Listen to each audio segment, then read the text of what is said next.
Bismillahirrahmanirrahim. Assalamualaikum warahmatullahi wabarakatuh. Perkenalkan, nama saya Nur Hidayah Ramadhani S dari jurusan Psikologi Pendidikan dan Bimbingan, Prodi Bimbingan dan Konseling Universitas Negeri Makassar. Nah, pada kali ini saya akan membahas mengenai gender. Sebelum melangkah lebih jauh, terlebih dahulu kita harus mengetahui dulu apa sih itu gender.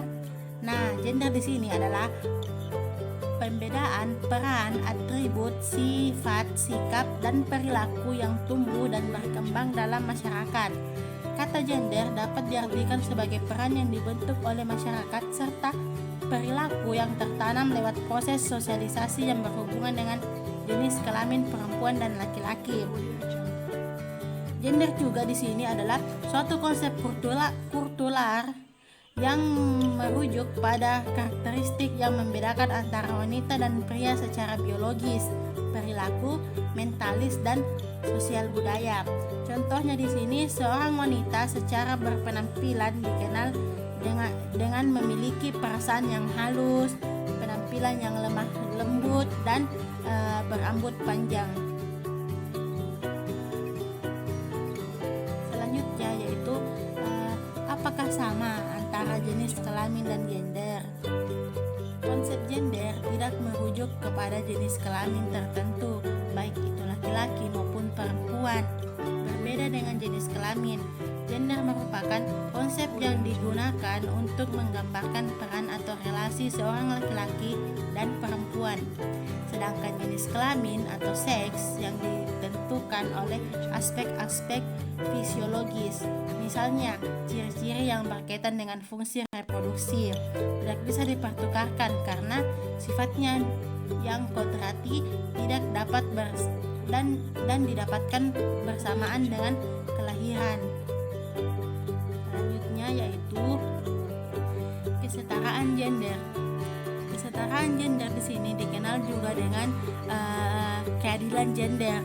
Pandangannya bahwa semua orang harus menerima perlakuan secara setara dan tidak diskriminasi berdasarkan identitas gender mereka yang bersifat kodratif.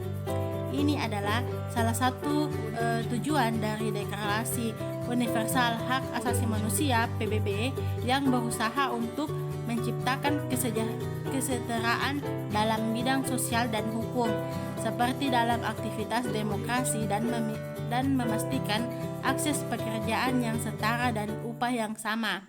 Dalam prakteknya, tujuan dari kesetaraan gender adalah agar setiap orang memperoleh perlakuan yang sama dan adil dalam masyarakat, tidak hanya dalam bidang politik, di tempat kerja, atau bidang yang terkait dengan kebijakan tertentu. Selanjutnya yaitu bentuk-bentuk ketidaksadaran gender di lingkungan masyarakat. Yang pertama yaitu beban ganda. Di sini beban ganda yaitu mengerjakan tanggung jawab secara berlebihan yang seharusnya dapat dilakukan pembagian tugas antara laki-laki dan perempuan. Contohnya, seorang istri harus melakukan pekerjaan rumah seperti memasak, mencuci, berbelanja, mengasuh anak, dan melayani kebutuhan suami dan lain-lainnya. Sementara istri juga bekerja di luar rumah, sedangkan suami hanya bekerja tanpa mengerjakan tugas rumah tangga yang umumnya dilakukan seorang istri. Sebenarnya tugas-tugas rumah tersebut bisa juga dikerjakan oleh suami. Yang kedua yaitu kekerasan. Kekerasan di sini terjadi karena perempuan dianggap lemah dan ditundukkan oleh laki-laki. Kekerasan ini terjadi karena perempuan sebagai objek seksual. Contohnya seperti kekerasan fisik, kekerasan seksual, dan kekerasan psikologis yang biasanya terjadi karena ucapan yang menyakitkan, kata-kata kotor, bentakan, hinaan, bahkan ancaman. Yang terakhir yaitu diskriminasi.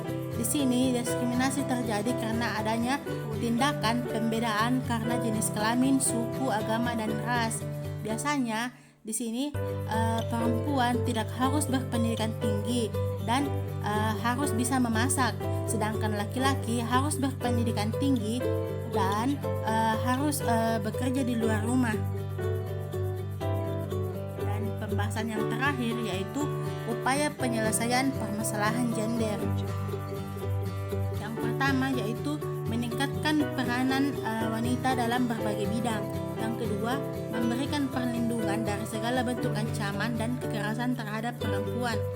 Yang ketiga, mencegah pernikahan dini melalui persyaratan nikah dengan umur tertentu. Yang keempat, meningkatkan kesetaraan gender di berbagai sektor. Yang kelima, meningkatkan pelayanan umum bagi wanita dan anak. Yang keenam, meningkatkan peranan teknologi melalui promosi pemberdayaan perempuan. Yang ketujuh, meningkatkan kualitas sumber daya manusia perempuan agar dapat bersaing dengan kaum laki-laki. Yang kedelapan, menyelesaikan dan mengatasi perdagangan wanita dan manusia. Baik, itulah pembahasan yang bisa saya bawakan pada pertemuan kali ini. Lebih dan kurangnya mohon dimaafkan. Wabillahi taufiq wal hidayah. Wassalamualaikum warahmatullahi wabarakatuh.